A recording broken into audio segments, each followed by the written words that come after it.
Hi, this is Dr. Maria Nemeth again. We're having this three-part series on how to have the holiday of your dreams, the best holiday season ever. In our last segment, we talked about creating your vision for the holiday and inviting all of your friends and colleagues and relatives into that vision and having them create the vision for themselves as well. Now, this section, we're going to be talking about the obstacles to having the holiday of your dreams. So as you hear me talking about this, the one thing I ask is take a deep breath and keep breathing, okay? Because as we look at this, our end goal is to make your life a lot easier. Now, the obstacle to having the holiday of your dreams, the best holiday ever, is to be driven. What do I mean by being driven? Well, let me read some of the symptoms to you and see if this sounds like you. Remember, keep breathing as you hear this. You have to buy gifts for everyone. You ought to have an expensive office party. You should get all of your holiday shopping done in a short time period, even if you're exhausted. And to top it off, you must do these things yourself with as little help possible. Does that sound familiar? Let me read on. You're dissatisfied. You worry that you won't find the gifts that please those who receive them. You want the biggest tree, the biggest turkey, indoor, outdoor light display yet. You begin to rationalize, Hanukkah only comes once a year. Or if I can't spend my money at Christmas, then why am I working so hard? Even if you do get things done, the satisfaction in doing them is momentary because you're worried about the next hurdle. And once again, there's this sense, just let me make it through this holiday season.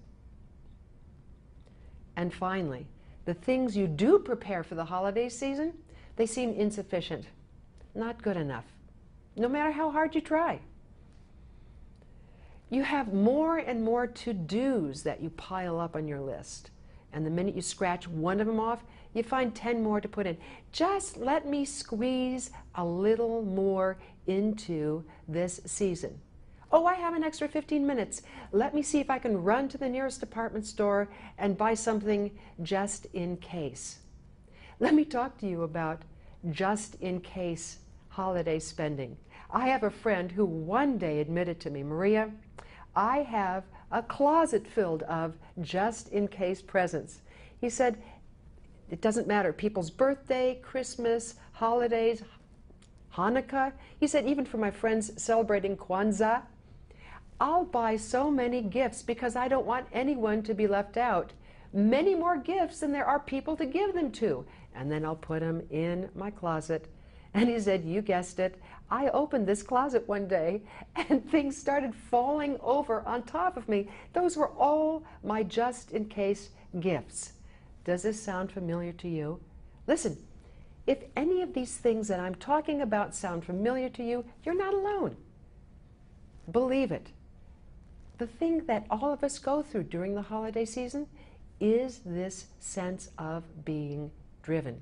A woman I interviewed for this, she said, and I'm going to read this to you, she said, Maria, I used to go shopping for gifts at the last minute.